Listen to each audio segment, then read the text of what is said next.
This is a present from John Irwin. He's a super soldier from Britain. Oh, cool. Made into a super soldier, brought into an elite British military force called the 16. And he's given this book personally for you. He was very keen for you to see it. And he does defence and all that. He's been out of body, seen a few things. And this is his book. One Step Beyond refers to Beyond Death. Oh, cool. And the 16 refers to the elite British military force of 1958-59. And one of their last missions, they encountered very big flying saucers. Yeah, they did what? They encountered huge flying saucers at a place called Jarabah in Syria. And that is it, formally handed over.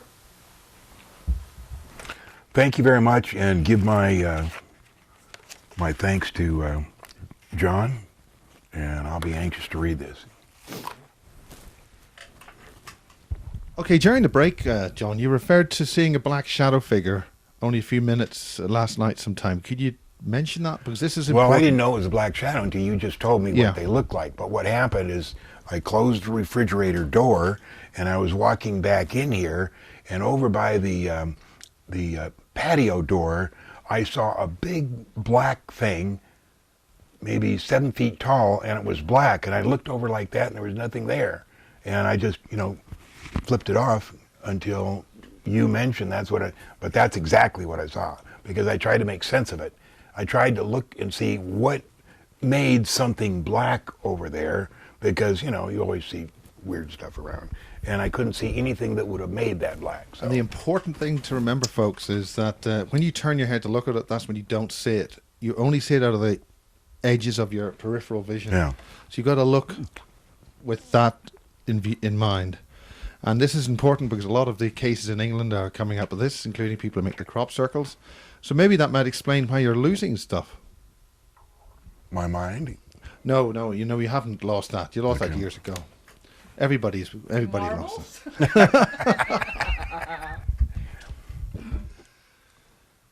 We finished part one talking about aliens and stuff.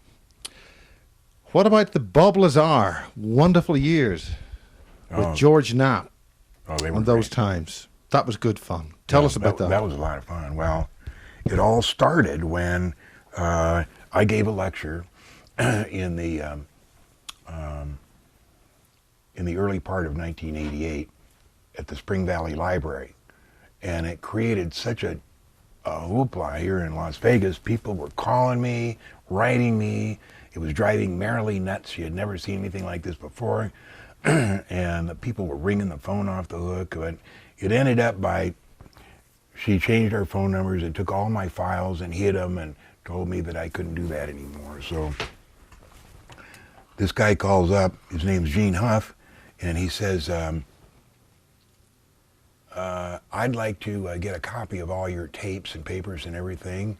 And I said, Gene, my wife has shut me down. I can't do it. But he says, well, no problem. He said, if you ever get a chance, I'll be happy to pay for it. Or if you want an appraisal, I'm an appraiser. And just at that time, I was looking for a second mortgage on the house, needed appraisal. So I said, okay, let's do that for my appraisal. So he came over to do the appraisal, and he brought a guy with him to hold the end of the tape, the measuring tape. And the guy's name was Bob Lazar. And so they first came in and they sat down there, and Gene and I were talking about UFOs and this and that case, and Bob was rolling his eyes. And he said, look, this stuff is pure bullshit. He said, I worked at Los Alamos. I had a highest clearance there, Q clearance. If there had been something like this, I would have known about it. And I can't tell you how many people I've heard that statement from. So anyway, make a long story short, we gave Bob Lazar enough information over the next 4 or 5 months to get him interested enough that he called Dr. Teller, the father of the H-bomb, who he had met, and asked for a job at Groom Lake. And the next thing I heard was that Bob came over. He had 3 interviews over at EG&G, and they were all technical interviews about information he knew. And after the first one, he told us that he aced the first one. And then the second one, he said he aced that too. He said, but the first question was, do you know John Lear? And what is your relationship with him? And he said, yes, I know him. I think he sticks his nose into places where it doesn't belong. He says, what I didn't tell them is I also like to stick my nose into places where it doesn't belong. And then the next thing I knew was December 6th, 1988. He comes in, sits down there. It's in the evening. He said, I saw a disc today. I said, what? He said, I saw a disc. I said, theirs or ours? He said, theirs. I said, you went to Groom Lake? He said, yeah. And I said, well, what are you coming here for? Why don't you work there a couple months? And then tell us, because they obviously followed you here. They're going to tell, that you came right up here. He said, the reason I'm doing this is I've seen you take so much crap over the last 5 or 6 months talking about this that I saw it, I felt it, I touched it, I was in it, and I just wanted to tell, it's real. So then from then on, things went bizarre. He continued to work up there, and by continued to work, I think he only went up there about 6 or 7 times. He told us when he get back what he learned up there, and then on the 21st of March of 1989, he said they're going to do a test flight tomorrow night. Do you want to go see? And I said, yeah, how? And he said, well, there's a road on the northeast of Groom Lake we can go down. And I said, yeah, I know that one. And so the next night was March 22nd. And that was the one you've seen here many times, I'm sure. We got there about 8:45, went up in my motorhome, and I got out and set up that telescope right there. And we saw it come up behind the mountains, and Gene or Bob said, look, there it is. All the time we had managed to leave the video camera on the bumper of the motorhome. And I got that set up. It flew around for maybe 5 or 10 minutes, and then it stopped, and it was settling down behind the mountains that were between us and Groom Lake. And that's when I got that focused in on a 13 or an 8-inch telescope. It's very difficult to sight something and track it manually. Is this up and down? So since it was going down, I could track it, and it was a flying saucer oriented about 35 to 40 degrees to the horizon. It was radiating a gold yellowish stuff. And as it came down, I said, quick, Gene, look. And as I invited Gene to look through the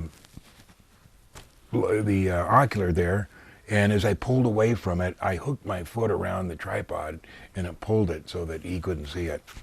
But then the next Wednesday, that was a Wednesday night. The next Wednesday night, I was on a trip to for the airline I worked for, and I couldn't go with him. And then the next one was the April 6th of 1989, and there was me, Bob, Gene, and Bob's wife and her sister. And we rented a car, we had a Geiger counter, all kinds of stuff in the back, and we trying to get there about 9 o'clock, and we head down that dirt road, and we got almost to where we wanted to be, and we saw 2 sets of headlights in front of us coming towards us. So we didn't want any confrontation. Bob didn't want any confrontation. So we turned around and headed for the highway. And when it became apparent that we wouldn't be able to get to the highway before they stopped us, we just pulled over. Bob jumped out into the desert, took his 9mm gun with him, and I jumped out, started setting up the telescope. And as they skidded to a halt, I went over to their vehicle. I put my hands on it and says, "You guys aren't dopers, are you? We're afraid that we ran into some kind of a dope deal." And they said, "No, we're not dopers. We need to see your driver's license and social security number." So we were there for about 45 minutes while they relayed this information. And then at the end they said, "We can't kick you out of here because this is government BLM land, but we can make it awful uncomfortable for you if you stay. So we just appreciate it if you leave." So they left, or we thought they left. because they turned around, got in the car, and headed that way. Bob waited about 15 minutes, came out from the desert. He had his gun. He said, "Oh man," he said, "I came so close to blowing that one guy away." And all the time, see, while we're talking to him, we didn't know that they just got about 100 meters down the road, turned around, and were filming us in infrared, and also they had a parabolic microphone, and they were listening to everything we said. But about 15 minutes later, we decided to leave. We all got in the car. We go up, and as we hit the highway, the paved highway, there was the Lincoln County Sheriff with his siren and everything, pull over, hands up, all that stuff. And he said that when we all five were against the car with our hands up, he says, "I just want two things." He said, "I want to know why there's 5 people in the car now, and there were only 4 people when you folks were down on that road, and I want to know where the 9mm is." And so, to make a long story short, we put him off for about it. What? Tell us a long story. Well, I just told it so many times. It takes forever. Not a high definition. There was one. He kept asking us. He said, "I can get down a search warrant and get back here and get into your trunk. I want in now." And we wouldn't let him in. So at the very end of the hour, he said, "Well, look," he said, "I don't know why I'm being told this, but I'm to tell you to leave and not come back." And so that's when we left. And we drove back to Vegas, and we talked about how we were going to handle the story if anybody asked us. Bob was a little worried because he had to go to work the next day, and his name had come up there went with the officers, and when the officers stopped us. So the next morning he gets a call from his boss, Dennis Mariana, and said, "Bob, don't go to the airplane today. I'm going to pick you up." And he picked him up at his house down there in West Las Vegas, drove him up to Indian Springs, which is the where Creech Air Force Base, and is the center of all the intelligence of the test site, intelligence operations. And they took him out of the car with a gun in his ear and said, "Bob, when we gave you this clearance, it didn't mean you were supposed to take up all your friends and tell them about the flying saucers." And he said, the guy said, "Now, do you want to work with us or not? Because we don't want you telling everybody about this stuff." So he was non-committal, and the reason he was non-committal was because the last 2 trips he made up to Groom Lake, he could remember getting on the 737 out there at McCarran and getting off it. But he couldn't remember anything in between. He couldn't remember his work, couldn't remember what he did, none of that. And he didn't want to work under those circumstances. So in addition to the fact that they had tapped his phone and they knew that his wife was diddling around with her flight instructor, they told him, we can't have you working right now until you get your family life settled. And so then there was that period from when they agreed to part. He agreed not to go back. Was just like a week after we were caught at the test site, and then his tire got shot out on his car, and he stayed over here that night. And I remember he said, "I'm going to turn myself in." I said, "To who?" So I got him settled down, and he stayed that night, and then. At the time, coincidentally, I was doing On the Record with George Knapp. And the next Sunday, I was going to do a show with George. So I talked about this incident. What did I talk about? I forget. But anyway, it lit Las Vegas on fire. And from then on, it was... How many of those shows did you do? Two. One Yeah. on your own, and then one with... Both with George Knapp. And It might have been 3. I think you did one with the guy who got shot dead years ago, Bill Cooper. Did you do one with? Yeah, Bill? but not for George Knapp. UFO researcher John Lear. Not for John, Channel you 8. say you- Okay. this documentary Well, I'm just talking was about the ones I together did for for- George Knapp. Yeah. I did several for Bill Cooper. The one Bill Cooper and I did for the people in Las Vegas or in Salt Lake City, when I forget that program that it was. That's the one where he told him about seeing the stuff in the Navy about The Let's see, huge what did stuff you do? coming out of the sea. Tell you right before Yeah, you that- describe what they We are, we're have gonna those take in a short break. Southwest Ireland. He told him about the krill. Oh, told him about the krill papers and the Excalibur papers. Now, the Excalibur papers were something that Bob had written a couple months before, when we had told him about a new weapon that they were developing at Los Alamos.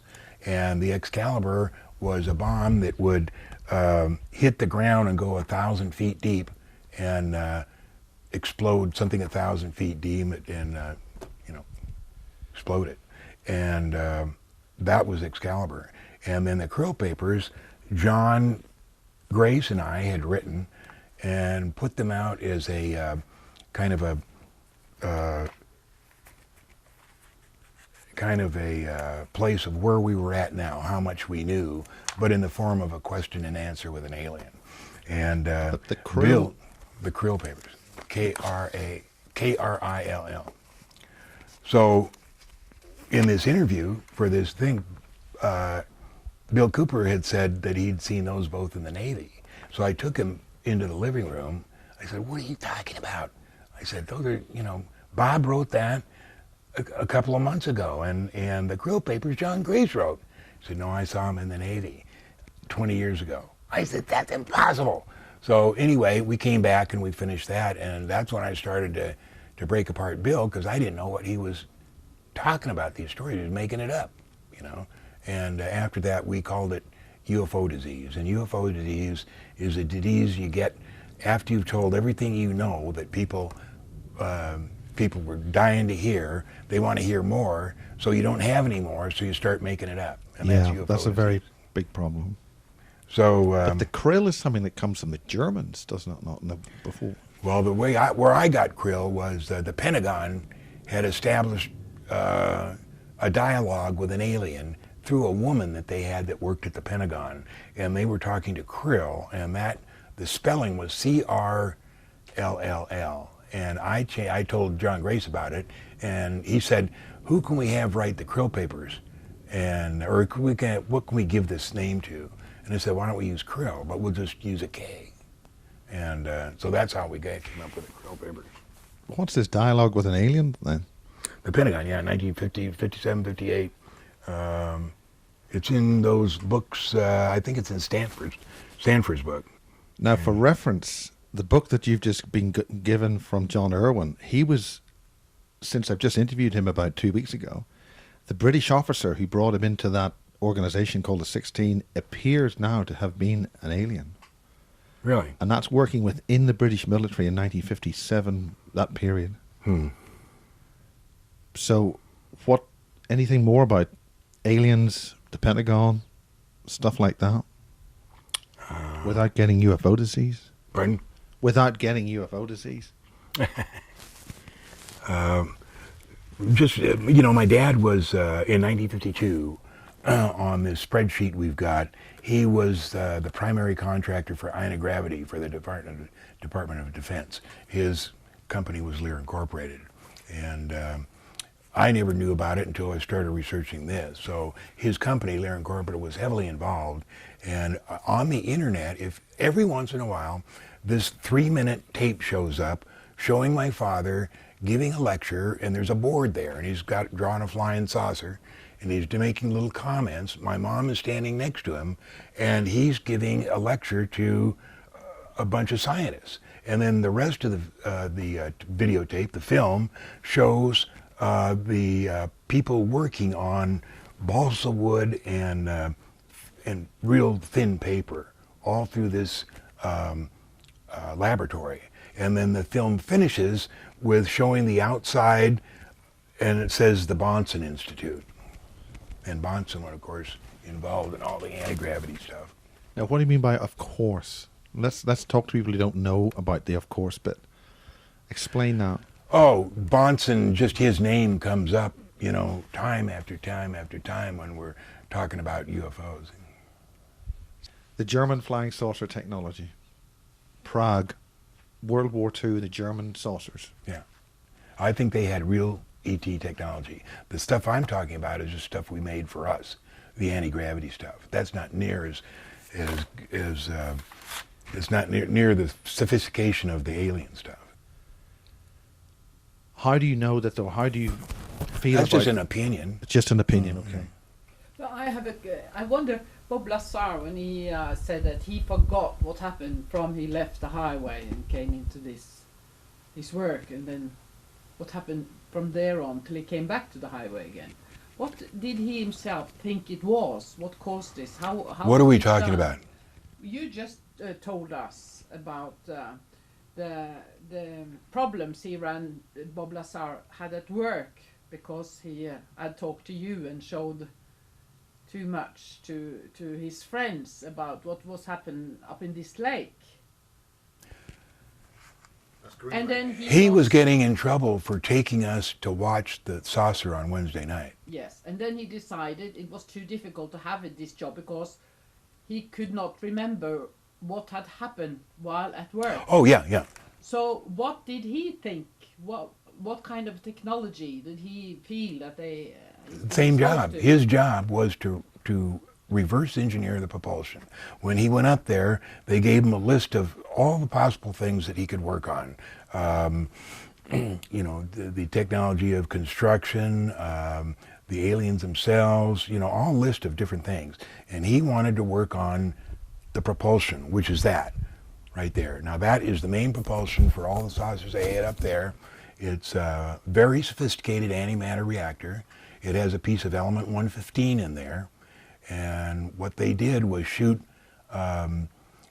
protons into the tip of a sliver of 115, which would bump it up to 116. 115 is stable, 116 is unstable. So when the proton plugs in to the 115, makes it 116, it instantly decays back to 115. And what it radiates or throws off is antimatter and the ability to access the gravity A wave. Now the antimatter they mix with matter in this little teeny cup to create heat, which through a thermionic generator creates positive voltage, and they use that to power the craft. But when the 116 decays to 115, they can actually pull out the gravity wave, the A wave, access it, amplify it, and send it out into space to pull onto space and pull that space towards them, wrap it around the ship, turn it off, and they're instantaneously 100,000 miles away. So it's a dimensional distort, it's a controllable dimensional distort device. You could call it that. And this thing can recycle every 12 milliseconds. So every 12 milliseconds, they can make a hop, which is 100,000 miles or however far the one beam, the one beam can make it. If you want to pull that piece, cardboard right there. Okay, this is 3 different drawings here. This one over here shows the gravity A wave being wrapped around the saucer, and the 3 gravity amplifiers, A, B, and C, are focused that way into infinity, and they're pulling a portion of space hundreds of thousands of miles away and wrapping it around this saucer here. And here, a saucer, this is how the combined wavefront, there's 3 gravity amplifiers here, and this amplifier is pointed out this way, this one is pointed out this way, and B is pointed down. And that keeps it up against the piece of mass that's right there. And then this one here, we should be looking at it the other way, but see if you can imagine the 3 gravity waves down here. And what this is this is a magnification of the very, very end of the of this amplifier, and it says 100 centimeters, and it's a little circle like that. And that 100 centimeters is what hundreds of thousands of miles out, pulls, exercises that gravity amplification. And that's what pulls it all towards the craft. Okay, we're done. But that was not my question. Was what kind of technology did John Lear think that they have used on him to not remember things? Oh, mind control. Mind control. They have a very... Can you control how you discuss this? How? Mind control was very thoroughly researched by the Nazis. The Nazis came over to the U.S. In 1948-49, took over just about everything, and then even improved even more the mind control that they did. Now, this thing that we're talking about, Bob, happened in 1988. The mind control was so advanced that in 1969, we could make the entire astronaut corps think they'd been to the moon when they hadn't been any farther than low Earth orbit. So there's amazing things they can do with it. John, you mentioned when Bob did his last couple of flights, he came back without any memories. Right. And he just felt uncomfortable, and that was why he left the program. Well, Or they gave him the choice after they caught him of eventually coming back after he resolved his personal thing. And he told me the reason I wouldn't go back is because the last two flights I couldn't remember what I did, and I don't want to work under those circumstances. so Anna is asking about what that problem is, and we're now on the topic of mind control. Is that right? Okay. And the mind control was developed by the Nazis even before they came over to the United States in 1948 through 1950, Project Paperclip. And it even developed to the point where in 1969 they were able to convince the six Apollo crews that allegedly went to the moon that they went to the moon. They really believe it. People that I talk to that know that the Apollo program was a hoax and say that they know, they've talked with the astronauts themselves and said, look, there's some people that are saying it's a hoax. No, it's not a hoax. I went up there. I did everything.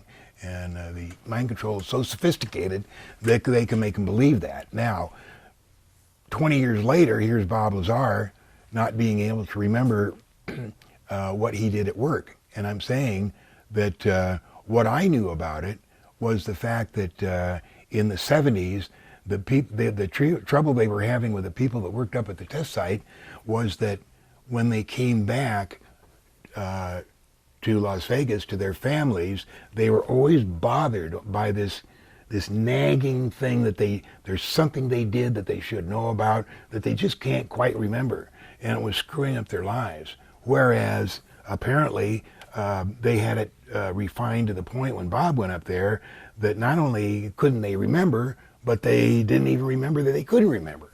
And so it wasn't bothering them when they came home. And that was the advance in the mind control. So Apollo didn't go there. Absolutely not. Absolutely. Anybody that says So Apollo what did went go there, and did anything go there? And are we actually there? And if we're not there, who is there? The moon was made in Jupiter about 20 billion years ago. It came to Earth between 15 and 20,000 years ago. This time, whether it came before or not, I don't know. But this time, it came 15 to 20,000 years ago. How do you know that? Sleeper told me. Explain. Sleeper is Lou Baldwin, who was the guy that posted the stuff on ATS. He's the guy that I think has real information. ATS is a company website? Above Top Secret is the people that had the largest forum in the United States as far as information on the internet. You know what I'm talking about? Okay. And I was their chief, I think they called it chief conspiracy theorist. and then I got kicked out of there. John, are you saying that you have been a conspiracy theorist? I call it reality, but other people call it conspiracy. So I was their chief conspiracy theorist, and we came to a disagreement in I believe it was 2006, and then I've since been to a couple other forums, and now I'm at Godlike Productions, and all I do is just say, I'm John Lear, ask me a question or something like that, or I am the real John Lear, ask me a question. And so that's where I get the questions from. Now, you asked, who did I get that information from? I got it from Sleeper. But as far as, and it depends on which information, the Apollo hoax is so all-encompassing. So many people have so much to say about that, to contribute to the hoax. I mean, there's no possibility that it could be real. I mean, now there's so many people that have found out things about the moon that would make it impossible for the Apollo mission to have gone there. For instance, the fact that it's not 1/6 gravity, it's 70% of Earth's gravity. This means it can hold an atmosphere. This means that people live there. The population of the moon is, based on my estimate, is between 1.5 and 2 billion people. And they're people just like us, but more advanced sociologically and technologically. So call that point one. Let's give us the top 6 points about this whole thing. What's the top 6 points? About the moon hoax, the Apollo hoax, Oh, and the moon problem. the fact that they only had 22,000 pounds of fuel in the lunar module, and the fact that with What does that mean? 22,000 pounds of fuel. they had 22,000 pounds of fuel to deorbit from the 60-mile orbit that they were placed in around the moon, to come down, land, then take off, reacquire an orbit at 60 miles with 70% gravity of Earth, and then hook up with the command module with 22,000 pounds. It just can't happen. There's not that much fuel. All of the stuff was based on the moon having 1/6 gravity, and we all know that Neil Armstrong and both Neil and Buzz have said that they landed with 45 seconds of fuel. So that means they used all the fuel. So since then, since 1969, we have found out, number one, with the CERN announcement 2 weeks ago, having tried to find out the little bosons. They can't find those, but they did find out the neutrinos can travel faster than the speed of light.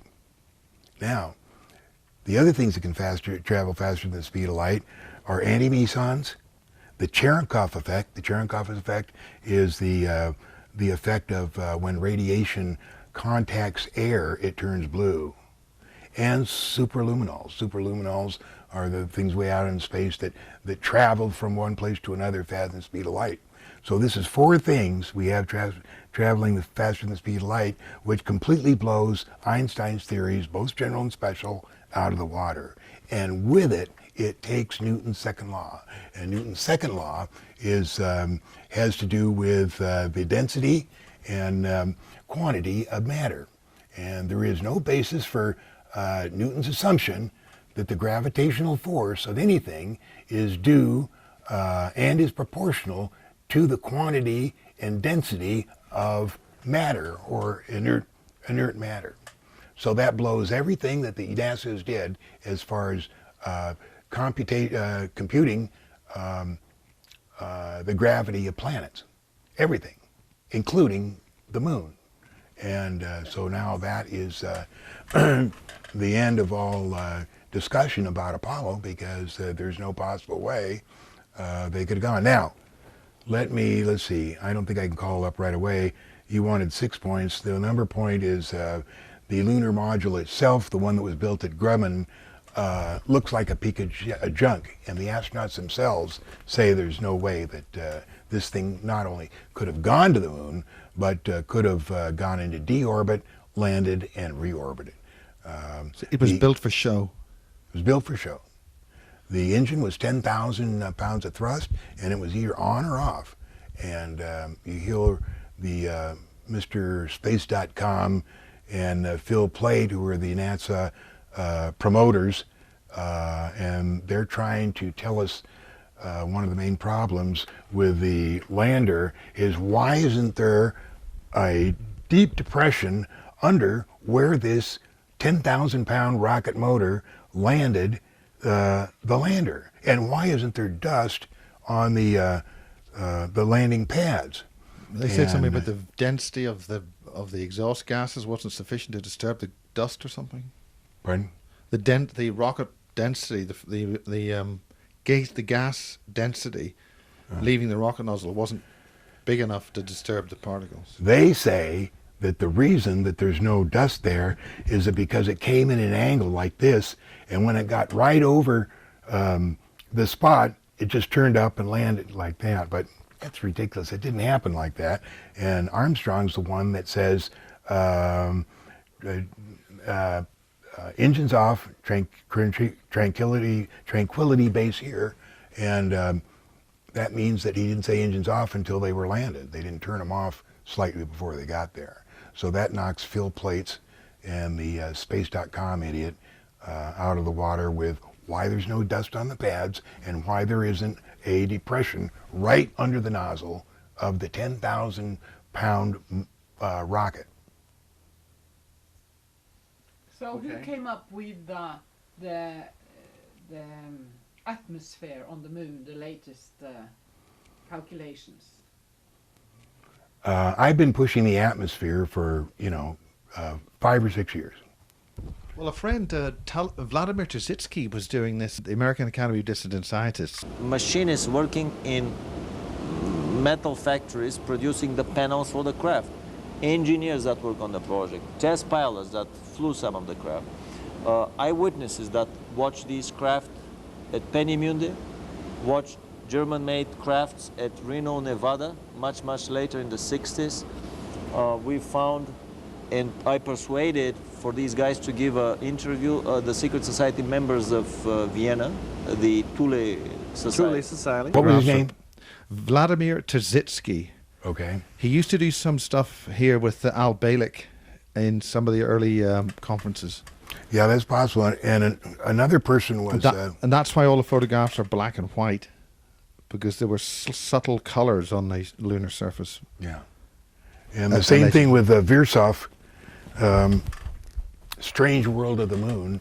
V.A. Virsoff talked about it in his book about the colors and the atmosphere on the moon.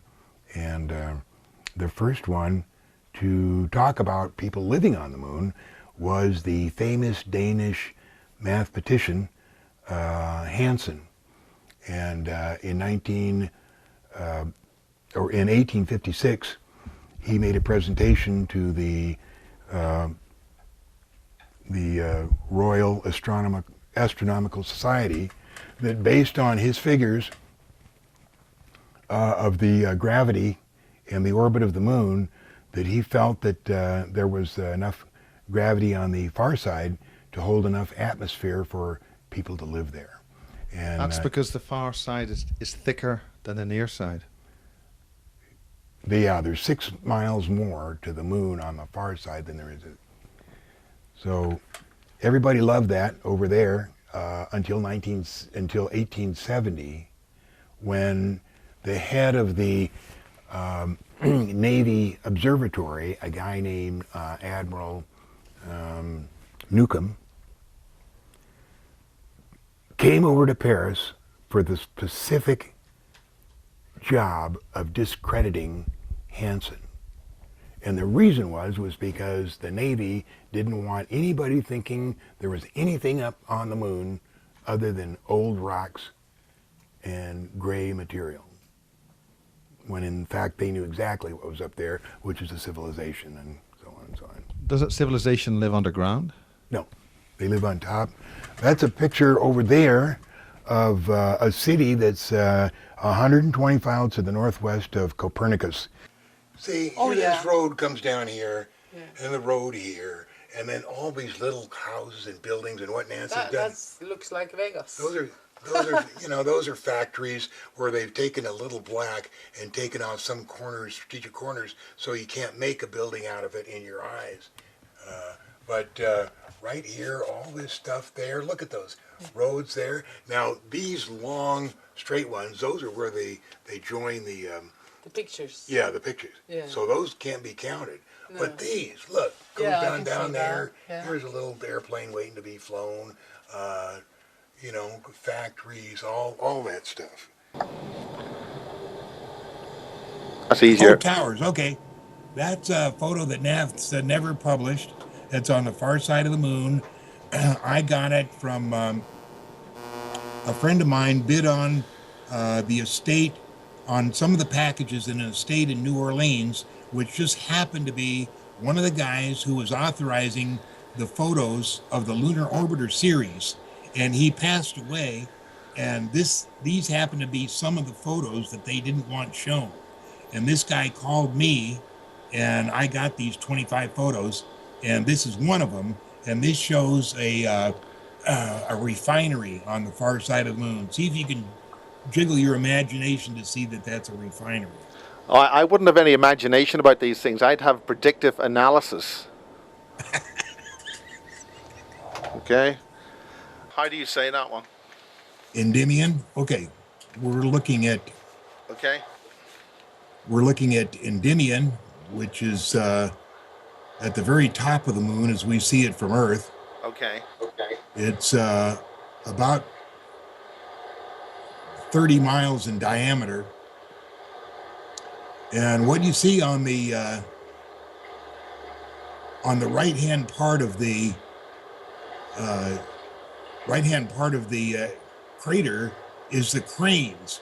Now, They we look can like also a huge crane, some sort of headquarters and central observation point.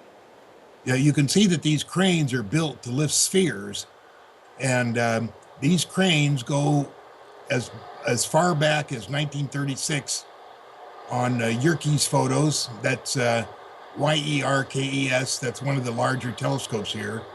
And 1946 is when they were in the process of building these cranes. On the below the cranes, inside the crater, you can see lots of apartment buildings. They're all on a line there. They all have windows out to the front, and that's where the people live that stay there. And then on the left part of the screen are the huge spheres, and according to Dr. Resnick, those are the spheres that hold the helium-3, and what he calls this whole operation is a wellhead. We're looking at a wellhead for mining helium-3 from the moon. And they use that on the power supply systems on the moon, or do they ship it back to Earth? No, nothing gets shipped back to Earth. There's a technical name for using it on site, and I forget what it's called, but they use it in situ. Now, you're saying, what's the date of this facility? You said 1936 or 46? Well, the Yerkes photo I have is 46, but I think I have another earlier one that you can see it as far back as 1936. That means that these are not man-made ones. Are they're of the facilities of the moon by the what do you call the people on the moon? Moon people. Moon people. I believe there's between 1.5 and 2 billion people up there. They look identical to us, but they're more advanced sociologically and also technologically advanced. And they're obviously the ones that built that. Now, where they came from, I don't know. They didn't come from Earth. Now, why do they not come from Earth? Are they not vestigial people from Earth's previous civilization before they collapsed, or are they the people who brought the moon from Jupiter? Well, I really don't know. But the moon was built in Jupiter about 20 billion years ago, and between now and the 20 billion years, it has been towed around the solar system doing various projects. such as this one, which is monitoring Earth. Why would they move it to here? What would be a logical reason for that? Because this was the prison planet, and those are the guards, and that's what they were trying to. They want to guard us. They want to be sure that we can't leave the Earth and go out and spread our form of democracy to the other planets in the solar system. So who are they? Besides just the guards, who are the guards? Those guys. Yeah, well, you point it to your own ceiling, so that's not precise. You can do better than... That's all I can do. That's the best I can do. The farthest back written history, or mouth-to-mouth history, is that at one time there was no moons, and then there was 2 moons, and then there was 1 moon. So I don't know whether the second moon was the electromagnetic vehicle that was putting our moon in place, or whether it was something else. Do we want to go? Yep. Now, when I say the electromagnetic vehicle, I was talking to Dr. Berggren, who did the research on Saturn and found the huge vehicles in the rings of Saturn.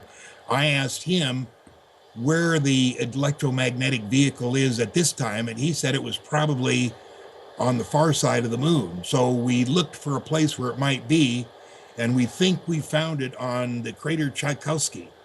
And the crater Tchaikovsky, if you're looking directly at the far side of the moon, is to the lower left. And it's a crater that has an artifact in the middle of it that's probably about 10 miles wide and about 10 miles high.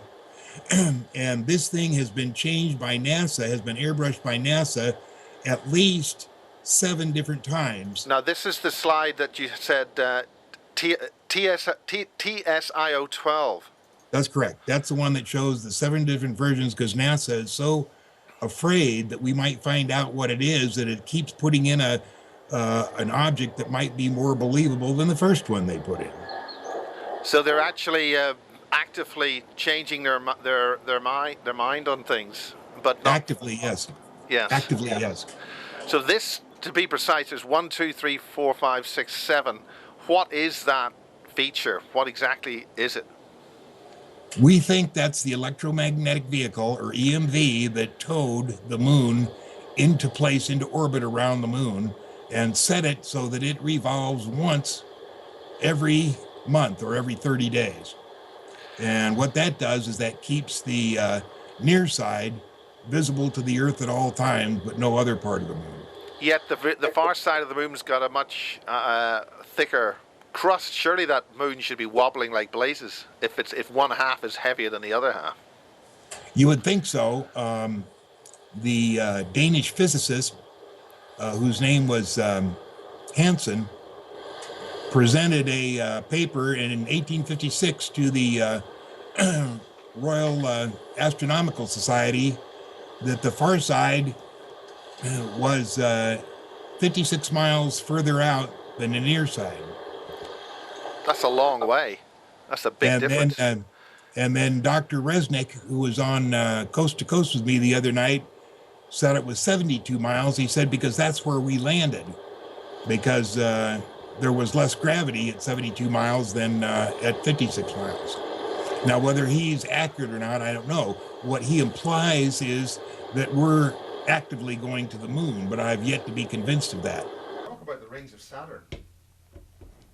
Yeah, the rings of Saturn were, the book is up there, was a book written by a friend of mine, Norm Berggren, and I visited him several times. I failed to get to his 90th birthday, which was held at Stanford University last summer.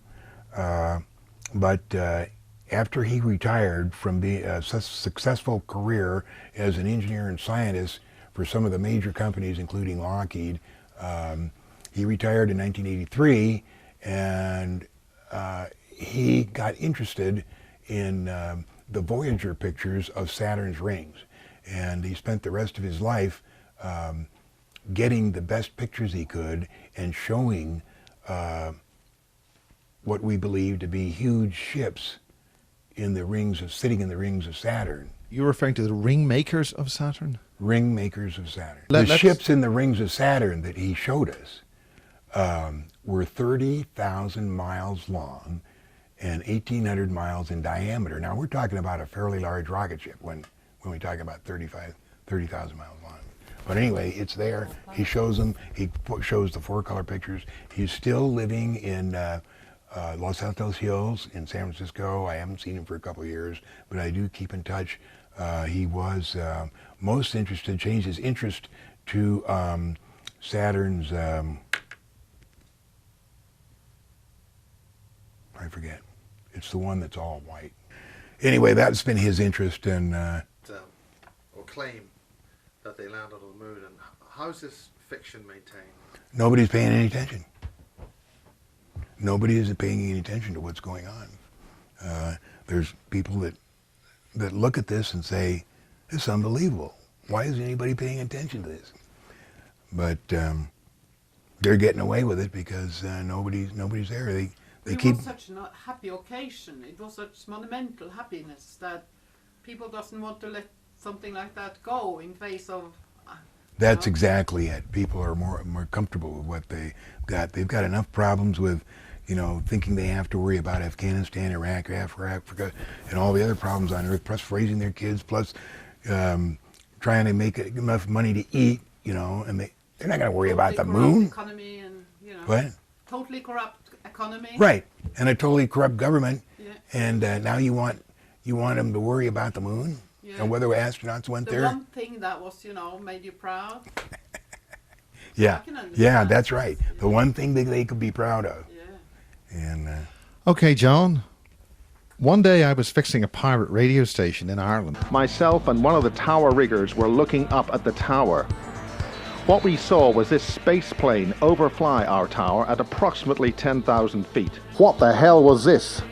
While I had a Canon A1 power-winding 35mm SLR only yards away, the craft was gone over the horizon over Belfast within 8 seconds. This craft was clearly landing somewhere northeast of the site. This could be Machrihanish or anywhere from Sweden to Finland or even northern Russia. And it was a spacecraft. And I wasn't able to take a picture of it because it was traveling so fast. And this brings us onto the secret space program. So let's talk about the secret space program. Okay, the secret space program actually started with the Nazis taking over NASA and putting all their people in at the top level. And about the time they were putting the secret space program together, which is to put satellites, weaponized satellites around the Earth to take control of the Earth, and to further Hitler's scheme, who was still alive then. He died in 1969 and headed this program up until then.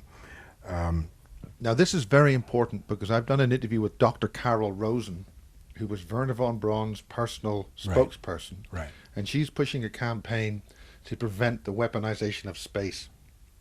I've also interviewed certain individuals who are saying that yes, it's weaponized already, and there are bases on the moon and Mars, but how much of this is puff and blow, we don't know. So let's get to the detail. Okay, I don't think there's any weapons on the moon and Mars, but I think that there's 24 orbiting weaponized satellites run by the Navy, SPAWAR, S-P-A-W-A-R. If you type it in, they'll see who runs it. They have over 2,000 astronauts going back and forth all the time.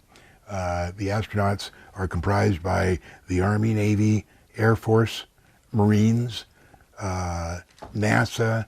There's probably 8 different entities that go back and forth. This program was started by Project Aquila that was launched three months before the launch of Apollo 11. And Project Aquila put the first equipment in space beginning to put these 24 orbiting weaponized satellites up there. Only America has this, that not China or Russia has the same weapons up there. Why is that? Well, we allied ourselves with some pretty bad ETs, and they have, in return for some false promises, they have given us some really, really powerful weapons. Yep. Okay, Damaso Okay, Damaso. Yeah. is the city that's on the far left of the moon. This is a highly gridded structure. Lots of...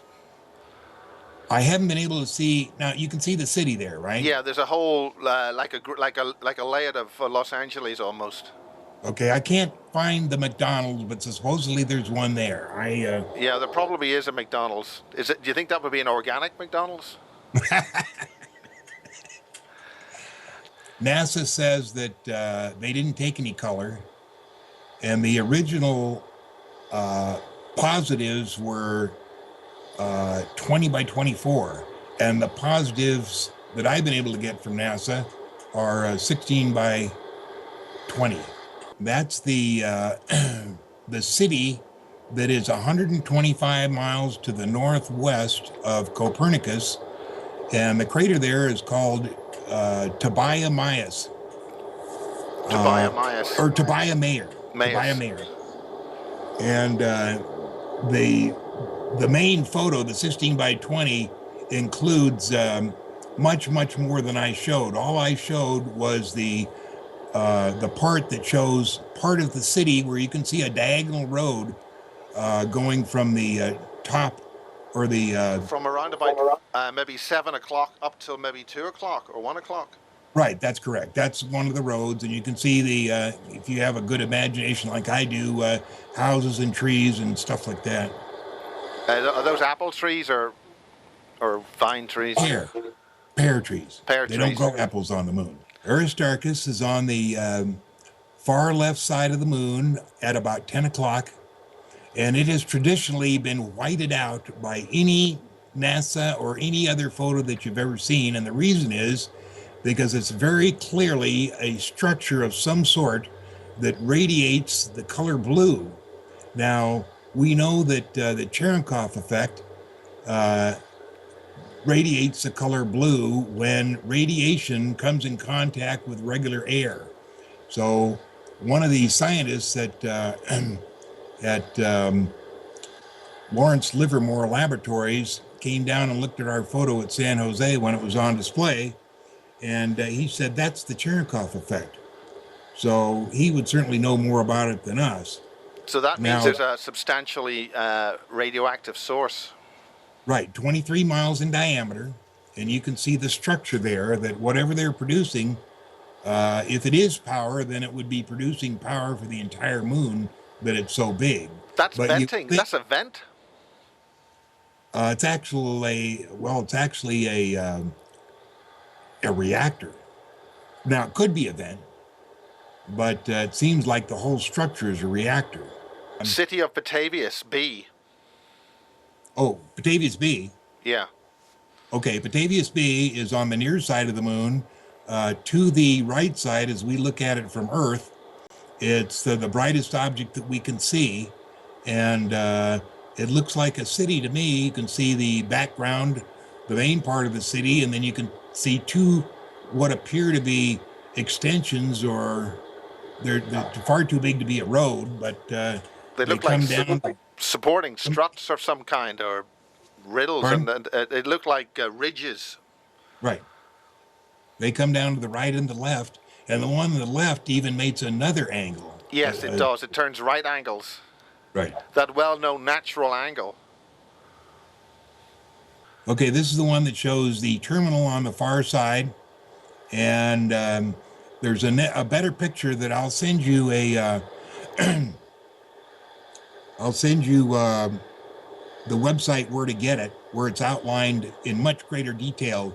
But this is one of the terminals, and you can see the three gates, 120 degrees from each other. Yeah. And then you can see the walkway